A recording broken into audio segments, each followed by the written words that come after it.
Welcome back or welcome to the Next Level podcast. I'm your host, John Harris, and today I'm joined by Joe Henry, and we are bringing you our second installment of our six-episode series where we're focusing on the foundational principles of next level leadership. So, in our first session, we kicked off with a high level overview of the next level leadership foundational principles, going through the six different life domains of success and focusing on kind of breaking those down and highlighting some of the things that we're going to focus on across this six episode series. Joe, today we're going to jump into the concept of leading yourself. Now, we always talk about you can't lead others until you can lead yourself, and there's a lot we can cover in there. But today we're just going to hit the highlights, and we go deeper in some of our training courses, which are available in the Next Level Leadership community, which we'll have a link to that in the show notes, and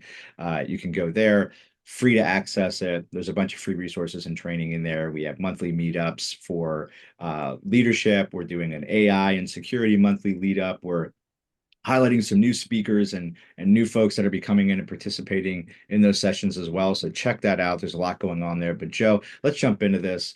Let's just first talk about why is self-leadership something that anyone should even care about? It's the only thing you can control. Mm, The only thing you can control is yourself. If you can't control yourself, you can't control the situation. If you can't control the situation, you can't control the outcomes. If you can't control the outcomes, you can't control the results. If you can't control the results, you don't own the success, right? It's pretty simple. It has to start with me. Um, but more importantly, I have to understand how I fit into that situation. yeah, and you and I were having a conversation before we hit record about personal and professional development and kind of where we sit in that current. We're both, late 30s, early 40s, coming into the what we feel like are the prime years of our both like earnings and professional development, like where we can have the most impact professionally and into society.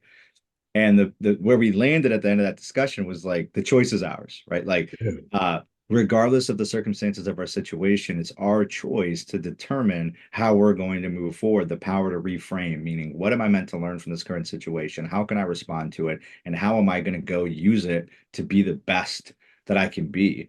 That is completely a personal choice to respond and how I feel about a situation is me and leading myself. And you and I talk a lot about the concept of self accountability. And I shared this week, um, we'll probably post this a couple of weeks out, but if you follow Joe and I and Apex on LinkedIn or on Instagram, you've heard us talk about a framework called BADO, or belief, action, discipline, outcome. And it all starts with belief in yourself and what you can be and what you are capable of. Then designing the actions that are going to bring you to that belief, having the discipline, and that's where the self-leadership comes in. And that's what I want to talk to you about a little bit, Joe, is that discipline step that's going to drive the outcome. And so I talk a lot about goals, right? Goals are a big deal. You got to have them. You got to have a target. And only like 30% of people write down a goal, right? So if I don't want to disparage the fact that if you're writing down goals, you're already putting yourself in like the upper quartile. But goals Mhm. are not enough. No. Goals everyone's got goals, right? Everyone in the NFL right now is starting training camp in August and they want to win the Super Bowl. 32 teams can't win the Super Bowl, only one will. So what's the difference? It's the actions and the disciplines. And Mhm. so tell me how you feel about self leadership and self accountability as it pertains to those actions and disciplines and leading yourself through those day-to-day activities, especially when times get tough and even more importantly when times are good. Yeah, I think it's probably more important when times are good than when times are Mm, tough, right? Because we tend to lean in when times are hard because we need a solution. We need something to happen. We're looking for action. When times are good, you can get lazy. We have mm. those slob tendencies. We just want to lay back and coast a little bit, right? When you're thinking about anything as far as a self level of accountability, I try to use my moniker triple P, Yeah. right? What the hell is triple P? Is being positive, being proactive, and being productive. right? Mm, So that's for me, that's the ultimate measure of accountability because first thing I have to do is control my mindset. Right. So being positive ensures that I have a positive mindset. I'm going to approach any situation, not just a problem or not just good stuff, but positivity. Right. I understand and I know walking into it that I have the solution within me. I just have to find it. Second thing I know is that I have to take action. Right. Because if I don't take action, nothing is going to change. So I need to be proactive. Right. I can't sit back. I can't wait for anything to come to me. I have to attack that situation as soon as I see it coming. And then finally, I got to be productive, right? I have to have small incremental victories there over and over that's going to help me build momentum, but also it's going to help me to evaluate what's going on.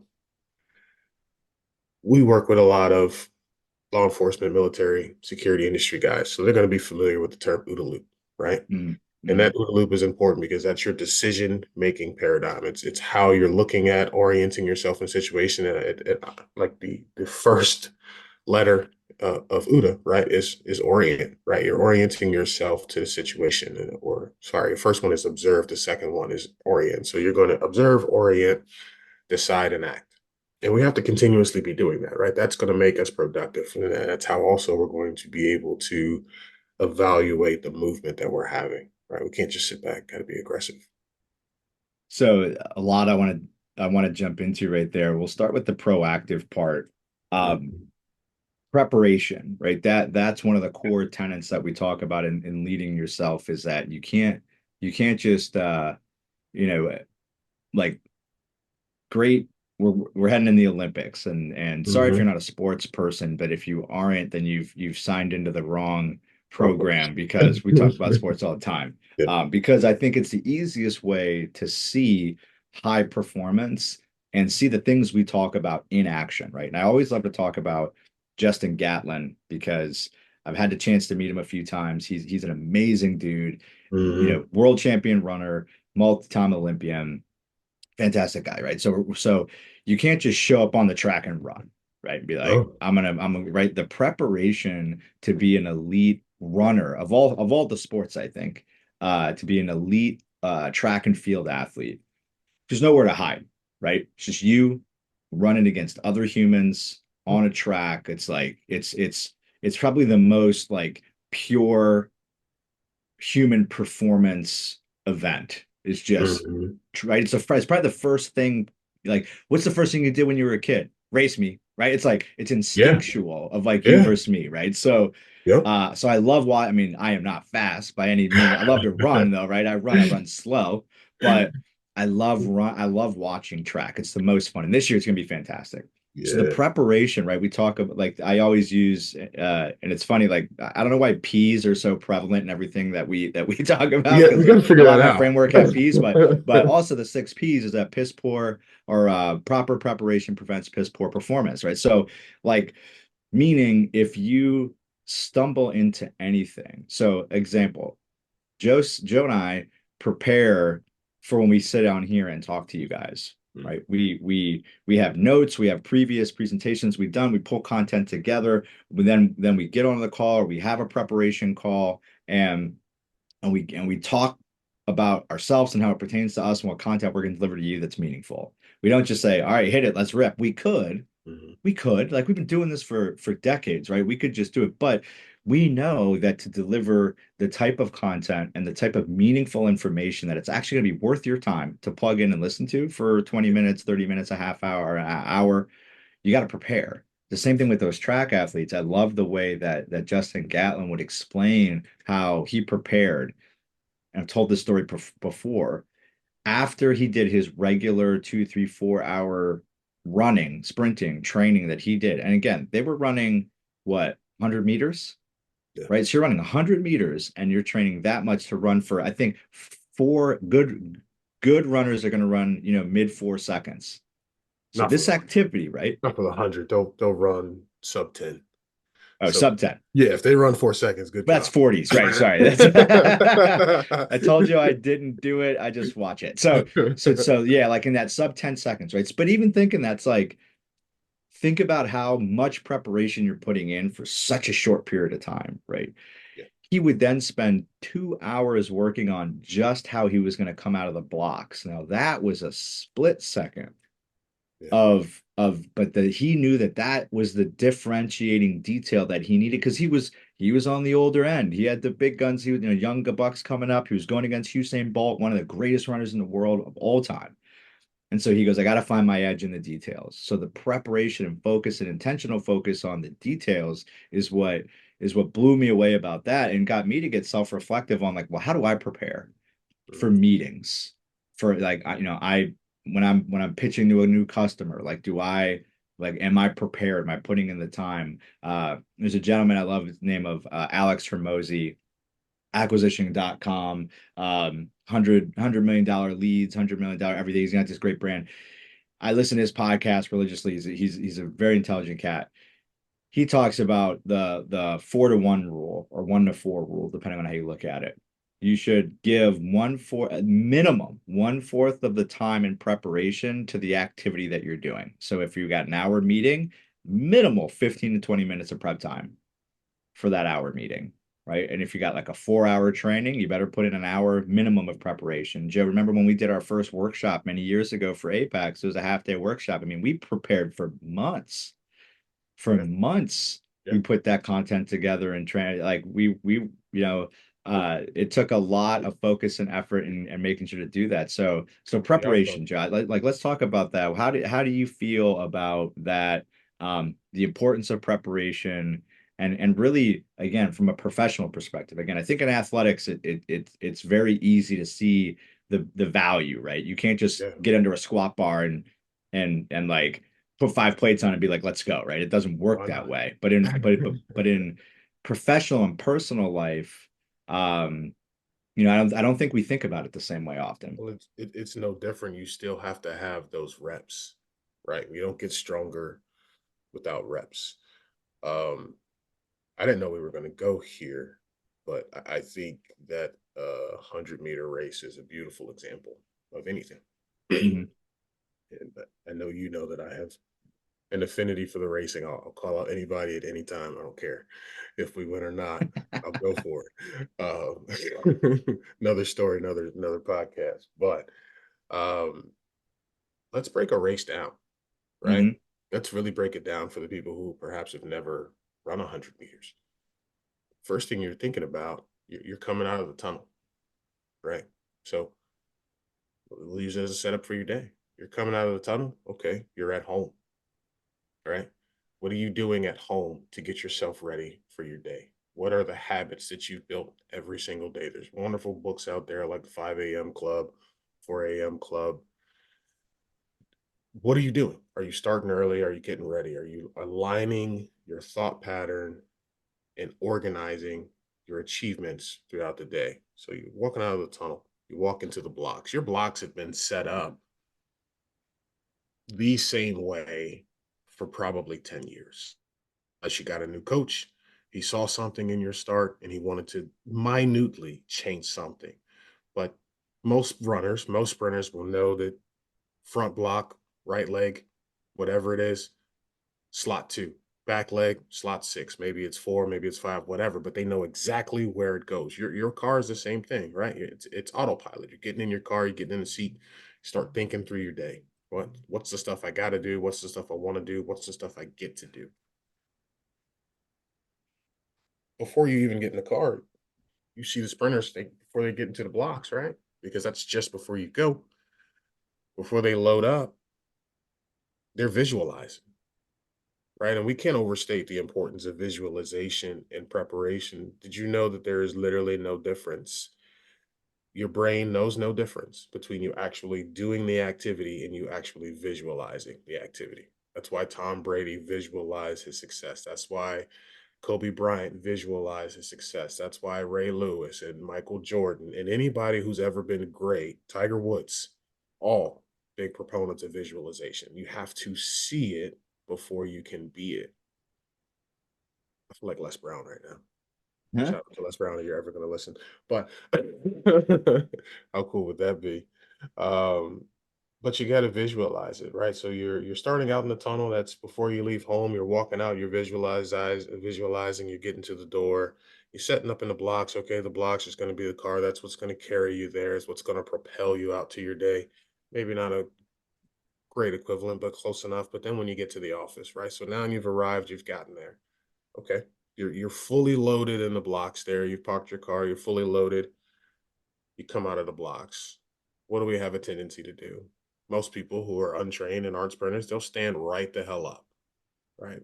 They'll stand right up. They're going to meet all kinds of resistance, right? It's complete opposite of what you want to do if you're going to be a top level sprinter. You got to stay low, right? And in fact, your first 7 steps, you're still hunched over, right? Your Yeah. head is down, body's low, you're taking off. Those quick, choppy steps, right? Next 10 meters, you're going to open up a little bit, start to pick yourself up a little bit, but you're still not standing upright. Next 30 meters, okay, now you're upright, right? Now you're working on that knee drive, getting that leg lift, right? And then you're going to start focusing on your turnover. Last 50, you're gone, right? Fully upright, fully after it, looking at your turnover, pushing through, right? Driving with the hamstrings, pumping those arms, making sure those arms are going from ears to pockets, right? And then what do you have? What happens at the end? You get that good lean at the end, right? That last little right. For You those poke your who chest can't, out. who I'm aren't here, seeing that, right? yeah. So if you're Noah Lyles or Usain Bolt or Justin Gatlin, you might be looking over to the Over sides. his shoulder. You people, right? Right. Fingers up, yeah. But what So happens there, right? You can't immediately turn it off. no, No you run one through the runs line, 100 meters and just stops at the line, right? They're still right? running 20, Through the 30 line. meters because they got to dial that shit down because you're going so fast. You're top end speed. I mean, these guys are running 30, 40, 50 miles an hour, right? What the hell does that mean for you and your preparation every day, Yeah. right? It means you got to phase it, man, right? Nobody goes from 0 to 100 and then just stops, Stops. right? It just doesn't happen that way. But incrementally throughout the day, building in those victories throughout the day, right? How you align your day, how you plan your day, how you adjust your day, right? Cool. Incremental victories throughout the week, incremental victories throughout the month, year, however you want to break your segments down, but build up so that you have momentum that carries you through, right? So there's a lot. There's like two things I really want to take from that. One, let's look at how I think the default approach is to a day is that I have no plan. I just get up. I wake up at the latest amount of time I can to make sure I get to work on time. Right now, Or if you're not like too late. me, or not too late, right? Or just like so, if you're me and you work from home, you have a tendency, you could say like, I just need to be on my laptop by 8 a.m. so I could theoretically wake up at 7:45, throw on a hat and a hoodie, and come down here. And I'm online, right? And so, but then, so now I shake my mouse, and now I'm gonna go get some coffee, Mhm. right? Or if you go to the office, you get there, and now it's like, all right, now I'm gonna go get my coffee. Now I'm gonna walk around and talk to people, right? So instead of coming out of the blocks firing, not only did you stand up, but you're walking. Yeah. And you might be walking in the wrong direction. Yeah. Right? You're walking away from the finish line because you're getting further away from your goals and objectives, not closer to them. Right. And then you're like, all right, time to sit down and get some work done. And so you check email. And then you have that meeting. And then next thing you know, you go to lunch. Next thing you know, it's 1 o'clock and you haven't done shit all day. Yep. But it doesn't matter because you don't have any goals or objectives or things that you don't know what your finish line is. Right? So you're just wandering aimlessly through your day, and then you get home, and then you do it again, and you wonder why you're unfulfilled with what you're doing, why you think your job sucks, why everything could because you do not have a North Star, you do not have a finish line, you're not focused on something. Mhm. And so instead, when you have a plan, when you know what your target, when you sit down on a Sunday and you plan your week, that's your preparation. When you go to bed at a reasonable time, because you got to get up in the morning and you're going to work out, because that's what's on your plan. You've planned your agenda. You get up, you get that workout in, you get that visualization exercise in the morning. You journal, you do whatever it is to get yourself locked in, prepared in the blocks, and then when you go into the office, you're focused on, or whenever you clock in, whatever it is for you, it could be fucking McDonald's. Like you're there, you're gonna fucking crush that fry maker, right? You're locked in. You're making the best fries possible. And then as your day goes on, this is the most important thing you said, Joe, and I would really want to highlight it.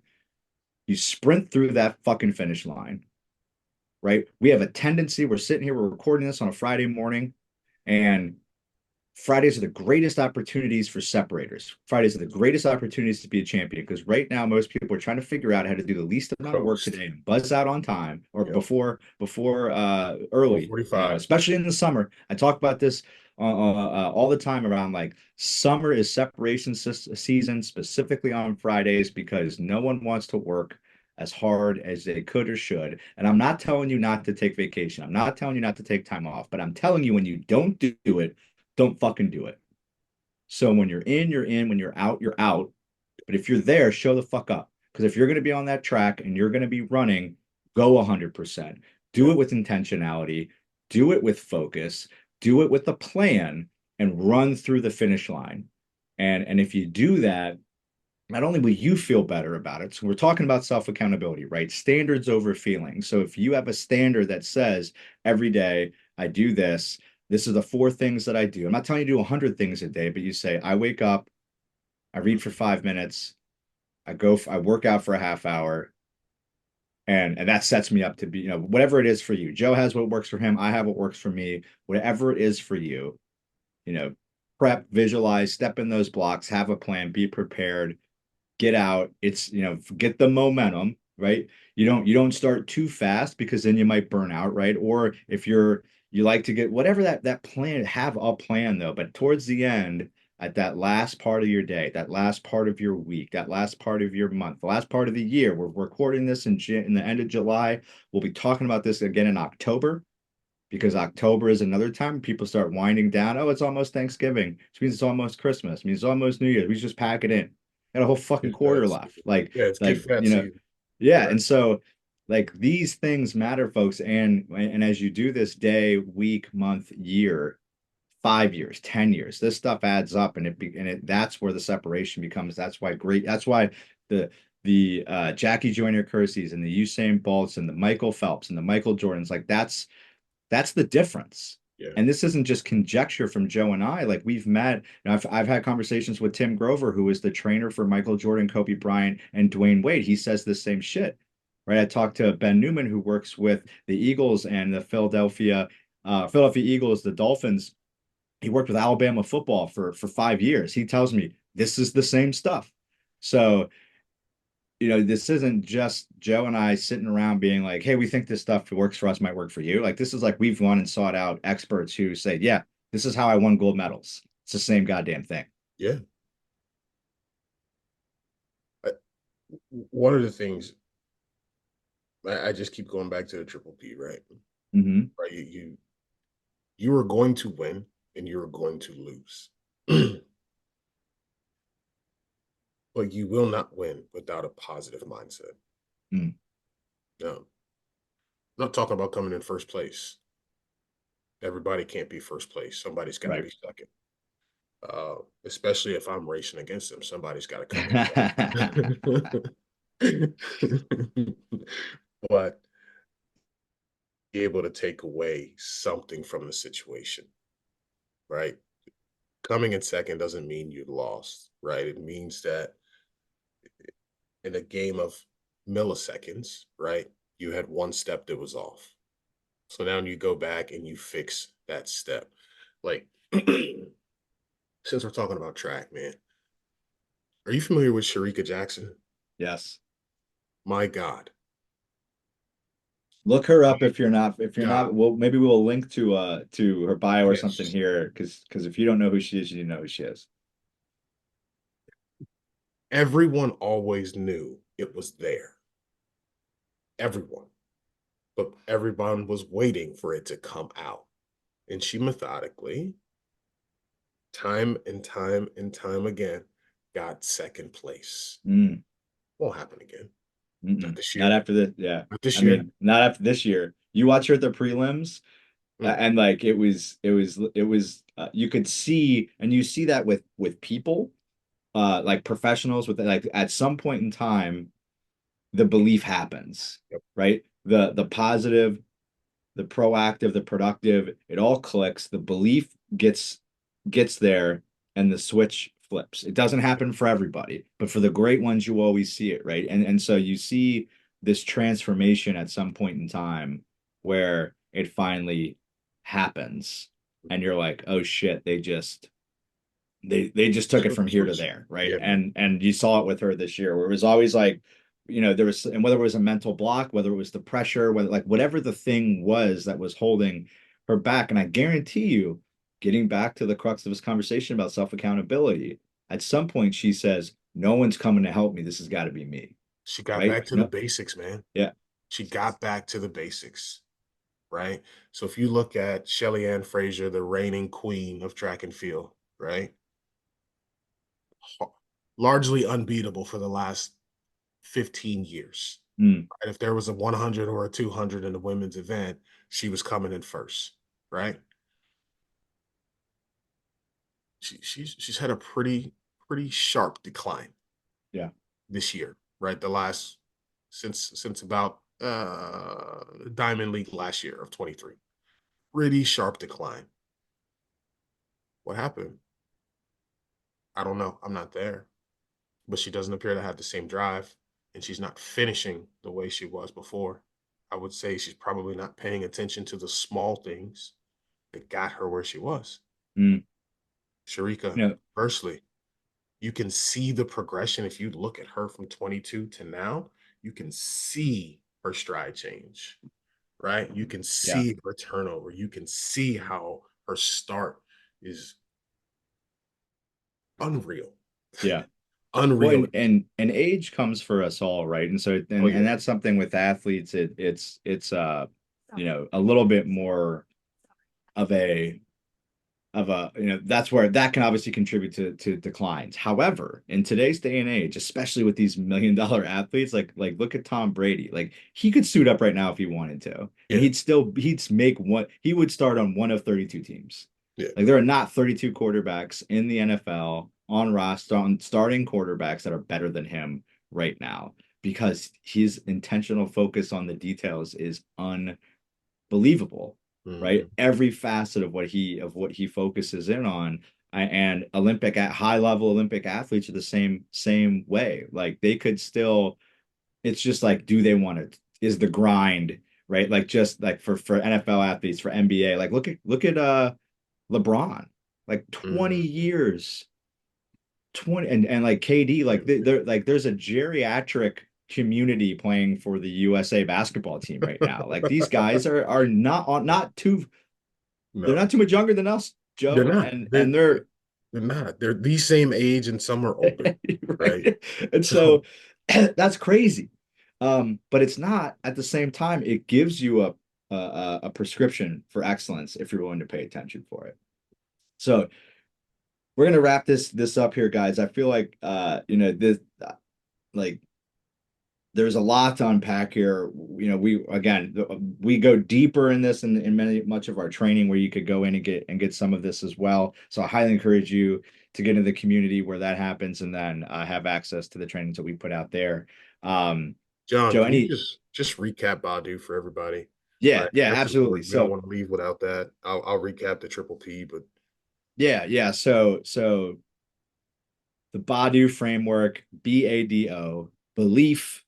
You got to have belief in yourself. That comes with that visualization that Joe talked about. What do you want? Who do you want to become?